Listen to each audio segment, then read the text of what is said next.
major events that have marked our destiny as humanity.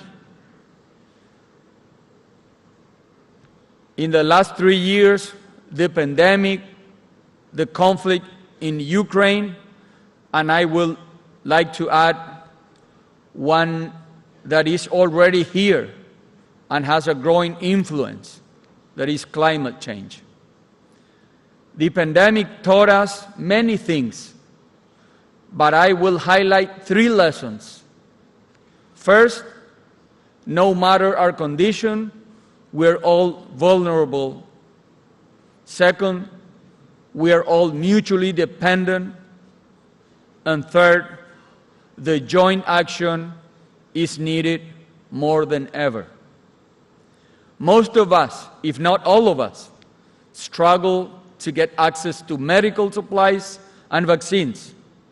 Solidarity played a huge role, and we remain grateful, but we should combine effort in terms of knowledge exchange, capabilities building, access to markets, and no discrimination based on political reasons to help us provide a better response to future health emergencies and other emergencies.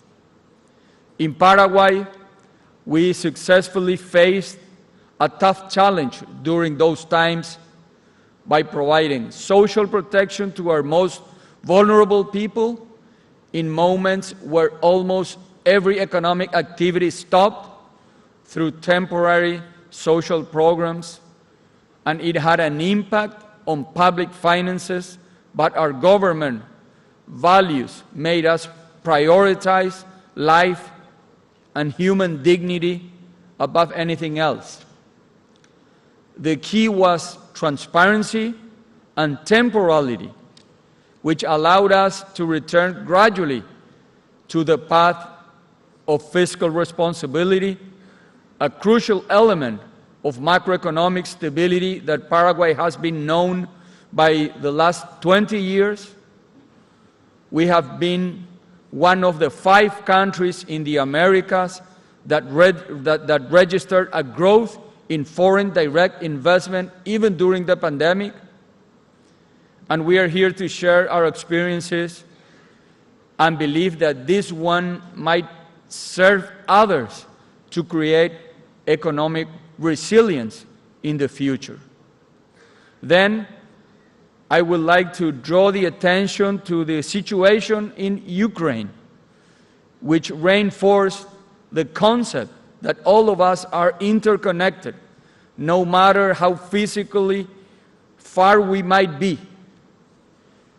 When we thought that we were all finally recovering, this conflict triggered a disruption in the supply chains, in global food security, increased the oil prices, and therefore the logistic cost, and consequently inflation rates grew, and a new economic crisis was put in place again.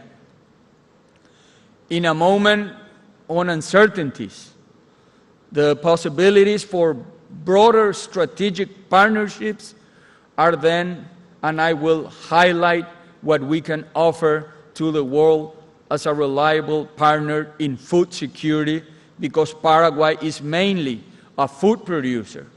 We are currently the 3rd largest soybean exporter in the world and the 9th beef exporter in the world, with enough room to keep growing. But we need the world to discover our potential. And today, I would like to extend you all an open invitation to visit and explore our region and my country. You will find a warm, welcoming people, the best business climate in Latin America, one of the world's most competitive tax regimes, and a legal framework with incentive to attract investment. According to the IMF, Paraguay is expected to grow 4.3% of the GDP in 2023, and according to the World Bank, it will even be 5.2%, which means we will be the leading growing country in South America this year. We believe in the vision that the more private sector thrives, the more jobs are created and more development is achieved. In my country, we believe in the synergy of a win-win partnership between the government and the private sector. We need to create more jobs, and in exchange, we offer many possibilities of profitable business that can contribute to the global and food security. And as a last point, I will refer to climate change and its impact on development. The planet is experiencing warming, floodings, and dryness that affect production system, energy sources, and the way we all live in general. We should exchange more information and know how to mitigate the consequences of climate change. Transfer of knowledge in science and technology to developing countries like mine is a part of the cooperation we look for. A component of this area is the transition to renewable energy, which is the real alternative for the progress within this context. In that aspect, Paraguay is in a position of leadership because it's one of the few countries worldwide whose electric system relies entirely on clean and renewable energy sources. That again creates lots of opportunities. Paraguay has 3 hydroelectric dams with a total capacity of 8,860 megawatts, and half of it is still available.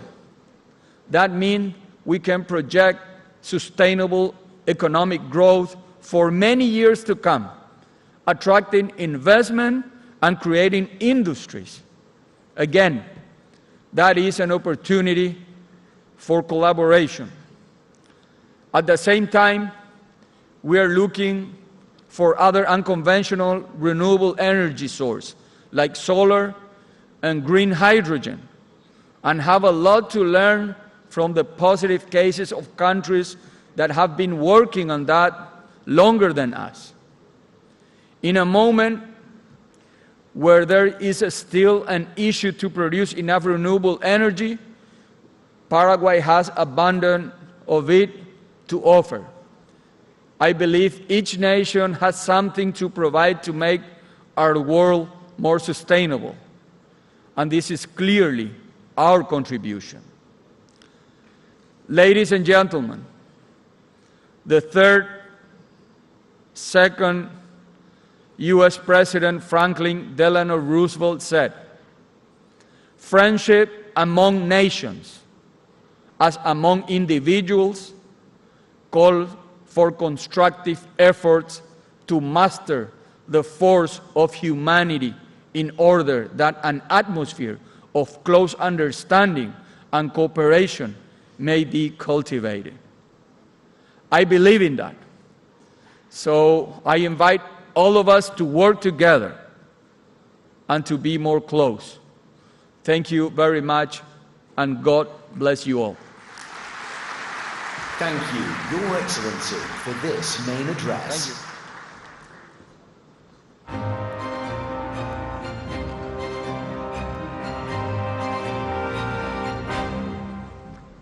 Ladies and gentlemen, our next session is titled Urban Planning, Pathways to Well-Being. Please join me in welcoming His Excellency Matar Al-Tayir, Commissioner General for Infrastructure, Urban Planning and Well-Being Pillar for the Government of Dubai. Please note that this session will be in Arabic. Kindly use your headsets for instant interpretation.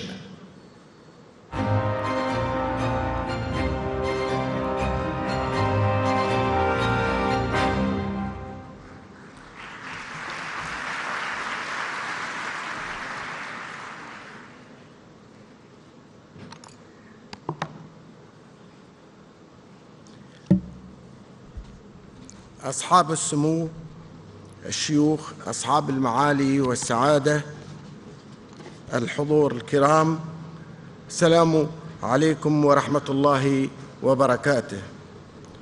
يسرني أن أتواجد معكم اليوم في هذه الجلسة بعنوان التخطيط الحضري لتعزيز جودة الحياة. ازداد في السنوات الأخيرة تداول مصطلح جودة الحياة بين السياسيين وصناع القرار، وأصبحنا اليوم في أمس الحاجة لإعداد الخطط والسياسات لخدمة الإنسان، establish the proper plans and policies to serve human well-being, as this would contribute to making our cities better spaces for life and better places for future generations. In this regard, it's important to note that megacities are confronted with major strategic challenges today that impact the urban character and limit the potential of sustainable development, one that could provide a high level of living standards.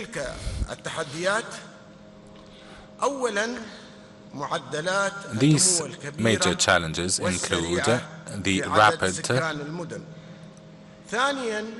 demographic growth in many cities around the world, in addition to horizontal urban development and the aging of urban infrastructure in many cities. And to that we add climate change or challenges, as well as the technological revolution and the great advances witnessed in the field of artificial intelligence. Amidst all of these challenges, it is important to ask ourselves the following question: what should be done in the field of urban planning in order to enhance quality of life and ensure a more sustainable future for the next generation? Jan Gehl, a well-known urbanist, issued a book entitled Cities for People, has said, at first, we establish the early signs of cities, and then cities establish the main signs of our lives. So first we shape the cities, and then they shape us. This indicates that urban planning determines how cities will look like, and as a result would impact the living experiences of people. Some cities have adopted proper urban planning and contributed to enhancing quality of life, and have had a number of success stories. And these include, for instance, Barcelona, that's currently is implementing a new transformational urban plan in order to increase green areas and implementing the concept of superblocks, so a design that provides basic needs to the local dwellers and that would promote the use of bicycles and would limit traffic by 20%. So even modern cities with modern planning, they are continuously advancing. Singapore, for example, that was established based on a well-thought urban plan, is an example to follow in terms of the optimal use of limited space. In spite of the high demographic density in Singapore, that amounts to about 8,000 individuals for every square kilometer, it's still topping quality of life global indexes. These examples are the best framework for today's intervention, where I will be speaking about the role of urban planning in promoting quality of life and highlighting the Dubai experience in this regard, as well as the different plans that we have set in course in order to prepare for the future. To get a better idea of the role played by urban planning, it's important to talk about the elements that constitute urban planning, and here I mention 4 specific components. Land use planning, whereas finding the proper balance between trade activities, domestic and entertainment activities would contribute to quality of life and optimize economic profitability. For instance, Copenhagen is one of the most prominent cities in planning for the local dwellers' needs by relying on databases. Secondly, infrastructure and transport and mobility. The optimal urban planning requires optimal mobility to meet the needs of the local population, whereas a number of modern cities have adopted the concept of short transits, 15 to 20 minutes. For example, 79% of the residents of Vancouver can have access to basic services within 15 minutes. Walking distance. Third, the environment and sustainability. Achieving sustainability requires a great emphasis on limiting our carbon footprint to contribute to the quality of life of future generations. We seek to achieve zero neutral carbon production by 2050. His Highness Sheikh Mohammed bin Zayed Al Nahyan, head of the state, has, as a matter of fact, designated 2023 as a year of sustainability. And as you know, we are hosting the upcoming COP28 in Expo City, Dubai. 4. Agility and innovation. Through agile policies and by developing our facilities continuously and by using the latest technologies like autonomous cars. As a matter of fact, we are aiming in Dubai to have 20% of all trips driverless by 2030. 10 self-driving vehicles will be operated with GM Cruise by the end of 2023 for that purpose as well. At the same time, we are also working in Dubai on providing the different components that we find in urban planning. In this regard, His Highness Sheikh Mohammed bin Rashid Al Maktoum, Vice Head of the State, Prime Minister of the State and Ruler of Dubai, has launched in 2020 Dubai Urban Plan 2040,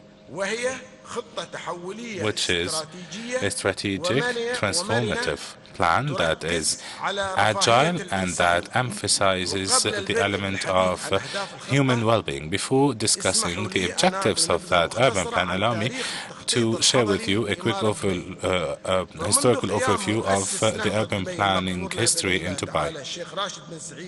Since the establishment of Dubai by our late founder, the first urban plan for Dubai was launched in 1960. And the residents increased 80 folds, and the urban plan increased 170 folds between 1960 and 2021, which is a record number when we consider the development of cities. The present urban plan of Dubai is the 7th. It's quite ambitious, and it seeks to make sure that Dubai becomes the best city for living in the world. This is the new vision that the government of Dubai is seeking to achieve. It sets in place a sustainable future development plan revolving around three main components: people, promoting well-being, and promoting global competitiveness of the Emirates of Dubai. Among its main objectives, the following: provide sustainable and agile transportation options, promoting ease of movement, whereas it's expected that 55% of the Dubai dwellers would live within 80 meters from public transport options. Second, to promote investment opportunities by increasing business area to 168 square kilometers. Thirdly, to promote and reinforce entertainment and green areas by 105%, and to expand public beaches by up to 400%. وحددت الخطة 5 At the same مراكز time, the plan has designated 5 urban centers in Dubai that are characterized by a diversified use of land, while witnessing additional human density. First of all, the historic center. The second, a financial and economic hub. Third, a tourism and environmental hub. Third, an international hub for events. And the fifth hub for knowledge and innovation. And we will be promoting investment opportunities to make best use of the available infrastructure and services in these centers, and to make sure that 80% of the local population needs would be met within a radius of 20 minutes. The other objectives of this plan include the preservation of 60% of Dubai's area as natural reserves and entertainment areas. As a matter of fact, the different projects under this urban plan are continuously followed by our wise leadership, and we have prepared the following projects as a top priority. First of all, a policy for sustainable residence for our citizens, and to develop a new act on urban planning to organize the relationship between developers, investors and governmental authorities. Then to adopt an agile model for urban planning that strikes the proper balance between sustainable development and the optimal autonomous use of lands and other relevant projects. In this regard,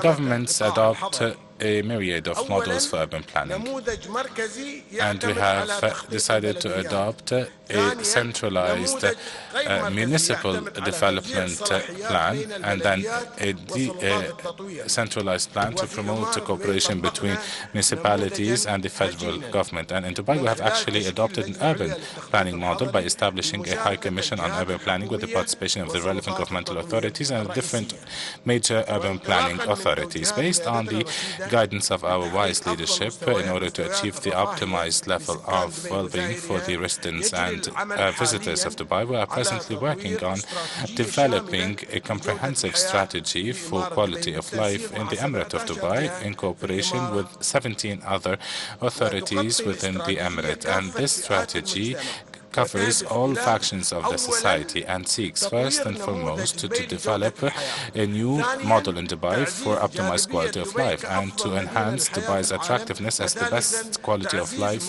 city in the world, and then to promote the agility and sustainability of Dubai.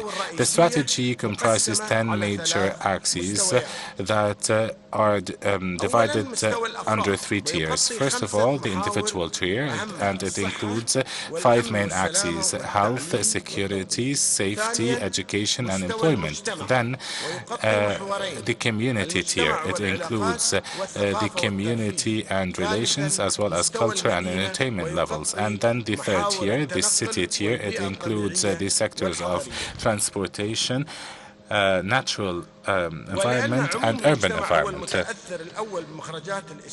As the society as a whole will be impacted by the outputs of this strategic development, we have worked on a national survey comprising 12,000 people in order to detect the needs and aspirations of our people. And in this year, we'll be preparing a new roadmap in order to execute a number of innovative strategies related to quality of life. I will share with you this quick video now that tells us more about Dubai's plan to promote the quality of life.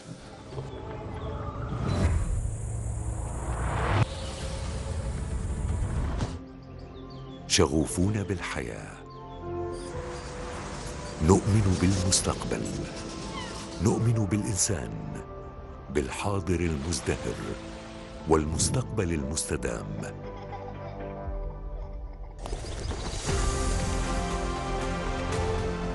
نحقق أرقاماً قياسية عالمية في التنمية والاقتصاد والبنية التحتية.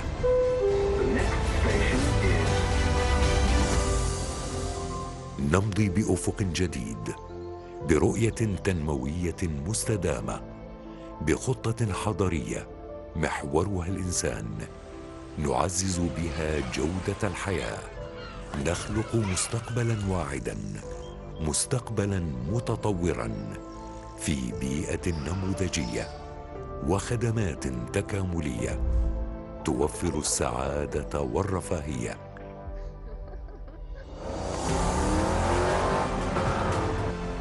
لتكون دبي المدينة الأفضل للحياة في العالم.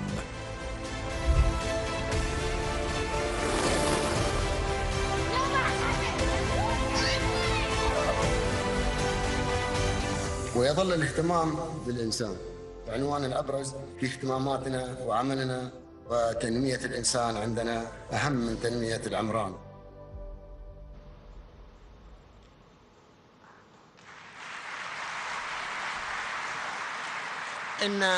إن واقع مدننا هو نتاج لقرارات اتخذت. The reality of our cities is the output of decisions that have been made throughout the years on different levels and in different fields in order to shape our daily lives based on the strategic decisions that were made in order to provide our citizens with the best possible quality of life and well-being.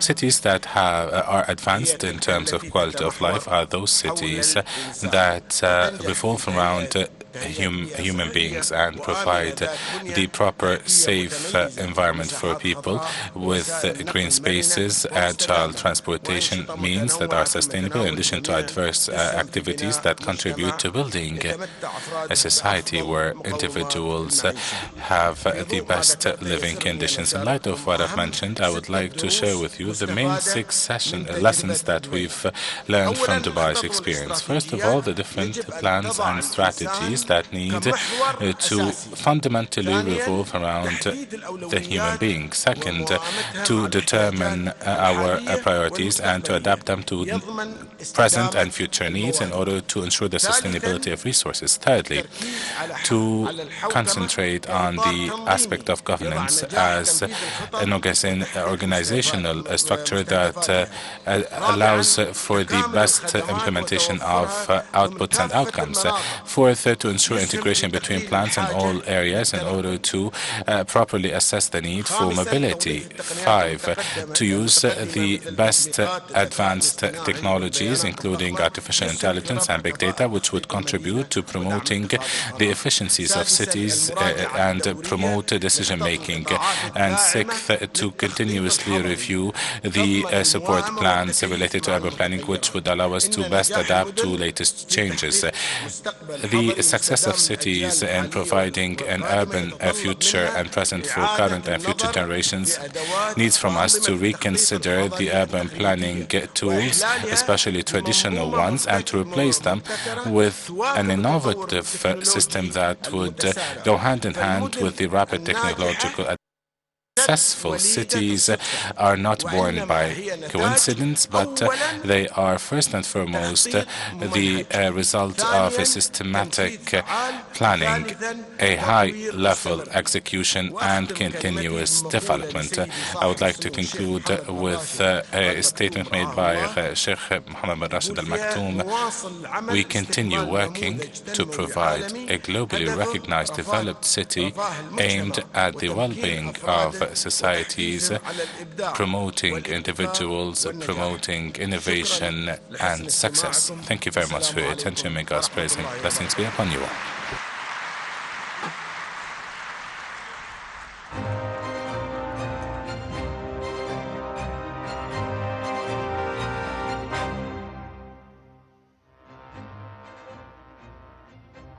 أيها الحضور الكريم. Ladies and gentlemen, we will continue or begin our next session very shortly. Ladies and gentlemen, we will resume our next session shortly.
رهاننا الحقيقي في هذه الفترة من الزمن، في هذه الفترة اللي نحن عندنا خير، هو أن نحن نستثمر كل إمكانياتنا في هذا التعليم. A fragile health system in one country can potentially expose the world to a global health catastrophe. When there are too many clouds, it takes one lightning to stop the storm. It's not just our little survival in the various corners of the world where we are. We're talking about the survival of planet Earth. The big challenges which we have cannot be solved by governments alone, but they cannot be solved by business or civil society alone. We need a surge in diplomacy for peace. We need to be able to address the root causes of conflict. I know that acting is important. Acting swiftly makes a difference. Whatever affects one directly affects all indirectly. This has never been more true. This conversation is more needed than ever at a time of innovation, when we need to think ahead of the game and build a future based on the value of human dignity. ما في قاموس دولة الإمارات كلمة مستحيل. مثل ما قلت لهم قبل أن مستحيل اخترعوها ناس يعني من المحدودية حتى ما يقوموا أو يطلعوا من حدودهم الآمنة.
We live in a world of plenty, yet so many don't have enough.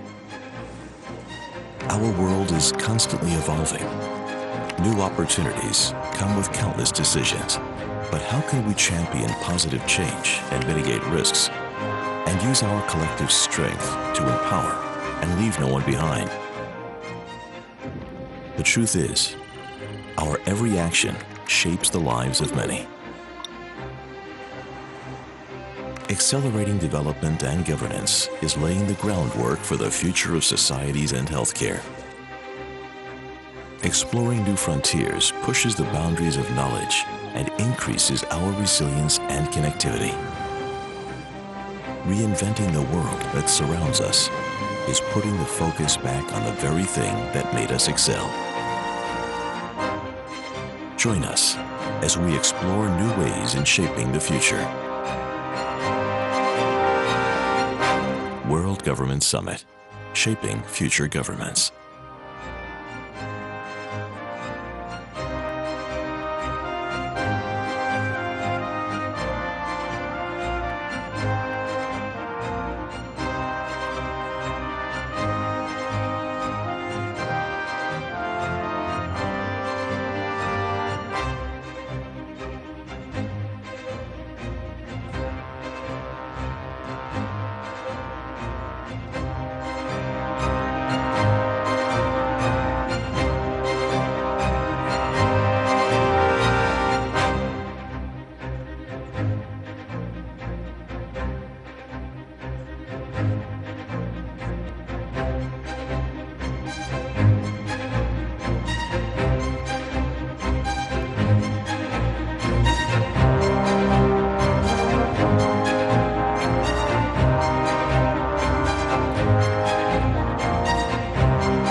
Your Highnesses, ladies and gentlemen, our next session is titled, Can Governments Build an Omni-Economy?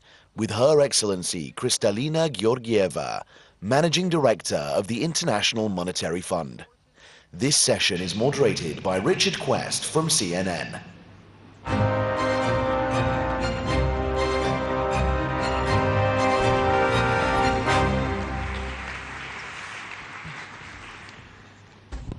We don't have much time, Managing Director. So let's jump straight to it. First of all, we want to talk about Turkey and Syria and the situation. The aid that is going in, the difficulties of getting aid to certain particular parts of Syria, and what more you would like to see done. My heart goes for the people in Turkey and in Syria that have been devastated by the earthquake. And you're right to focus on Syria because the country has suffered so much for so long.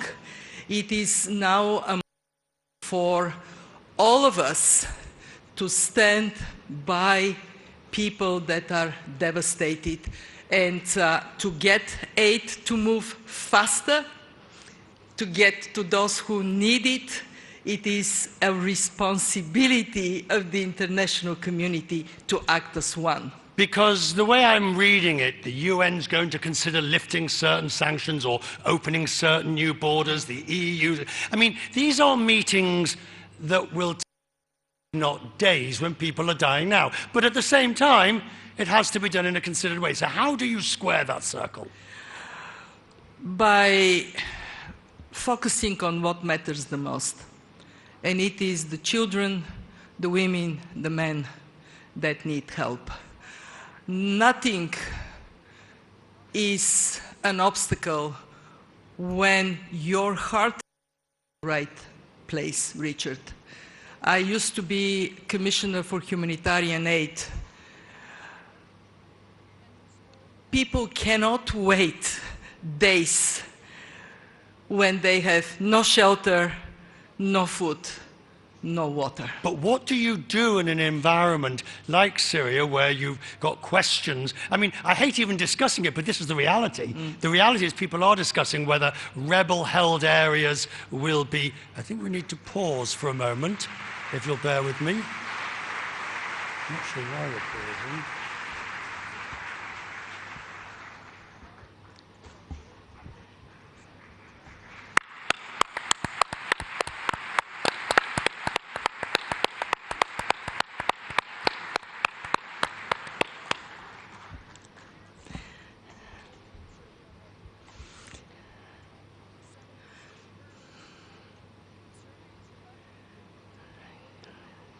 Your Royal Highness, I cannot think of a better reason for us to pause than to say thank you to our gracious host. Thank you.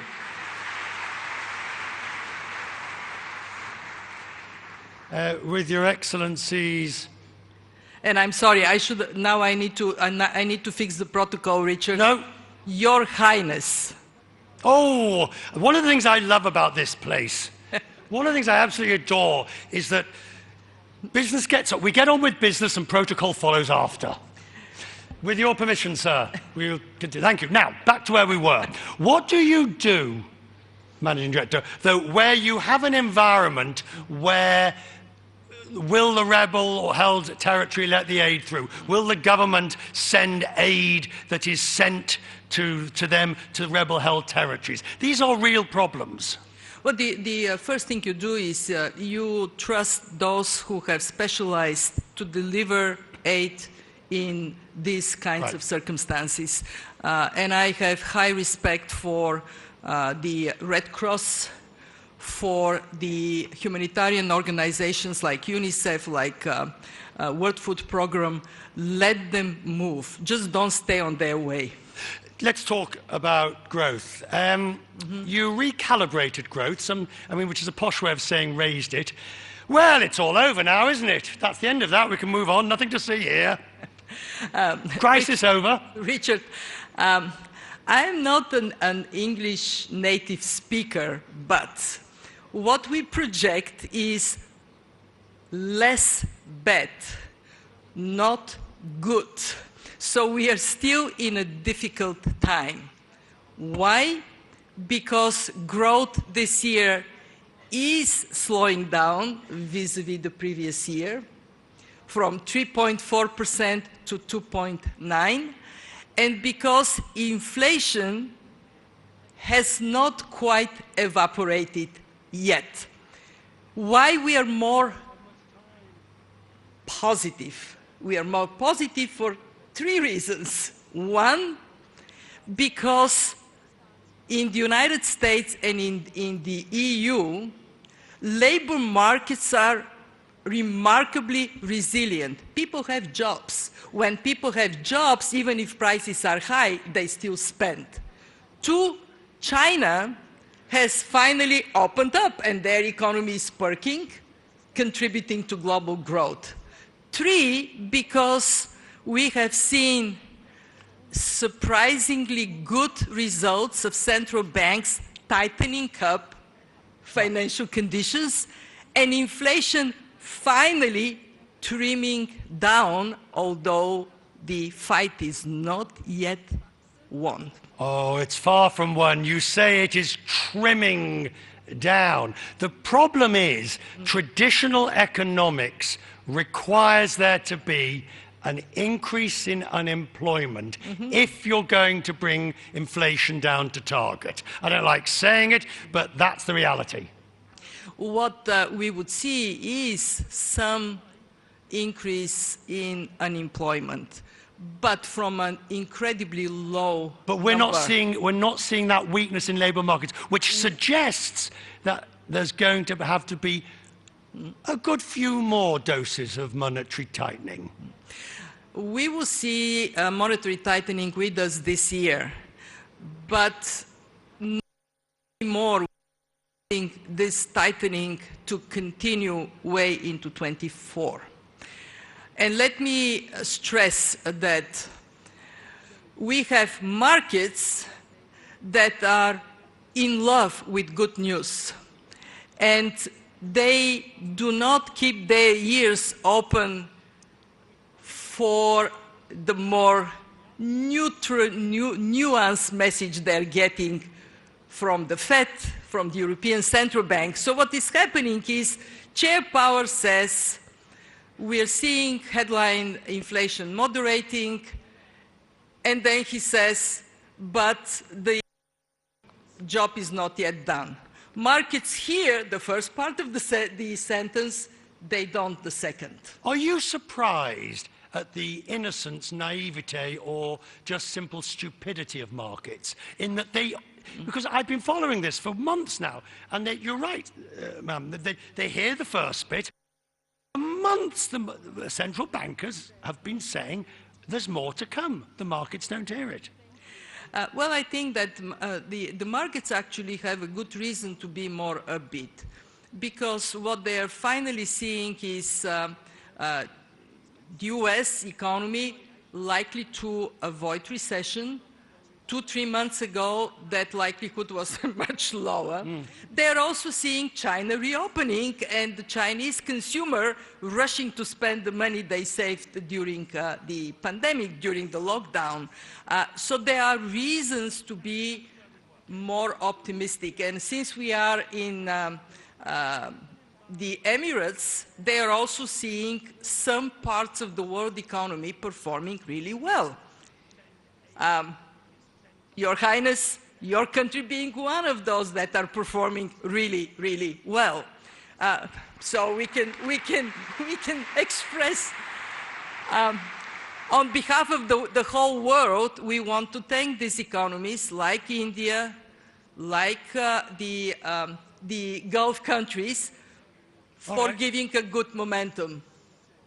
I'm afraid I need to ask you, since we have the distinguished learned leader, what do they need to do to ensure the long-term viability and sustainability of this progress?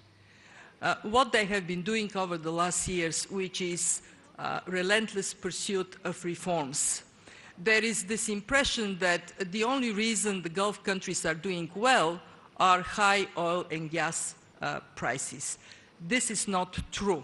They're doing well because one, they have been opening up more space for private investments and for jobs being generated by competition, by competitive businesses. Two, they have been reforming relentlessly how they raise money and how they spend money.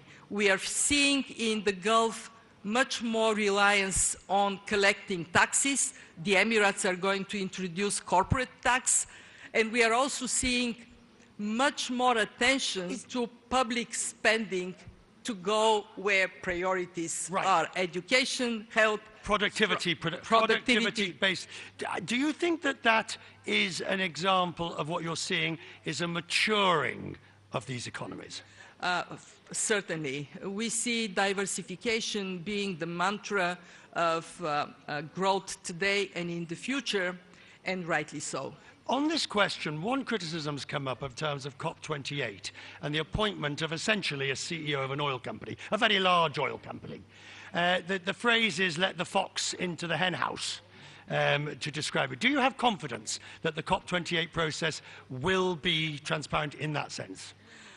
Our focus is on what needs to be done. And in that sense, the objectives of the presidency are the right objectives. We must increase the potential for private finance in developing countries for the green transition and for adaptation. We must complete the jobs that was started in COP27 in that regard. What are the obstacles, how we can remove them? And in that sense, yes, I actually believe that we are running against time, and the focus must be on what needs to be done and how we can do it together. Rather than who's actually... Let me say that for the IMF, we are not a party of the convention. We don't participate in the selection of who is going to be the president. But we need everybody. We talk about inclusive approach to fighting the climate crisis. Inclusive is exactly that. All hands on deck. When you and I speak, I mean, you know, it's usually there's a crisis somewhere in the world, and there's plenty of them at the moment. But I'm hearing from you more positivity. But that's not to say Panglossian sort of rose-colored spectacles. But I'm hearing from you say that if we get it right now, we stand a reasonable chance of skirting this. Yes, I believe very strongly that today, awareness about the climate crisis is very high. In this part of the world, in the Middle East, the warming is twice as fast as it is in the rest of the world. And when there is awareness, with awareness comes commitment and action. And I actually use the opportunity that we have the leadership here of COP28 to say, let's focus on commitments being honored, actions being taken. Because if we miss yet again a chance to deliver on our own promises, we are all cooked. And I literally. Don't think very, very literally. And I don't think that anybody in this audience wants to see our children, our grandchildren, suffering the consequences of our inaction. Do you agree?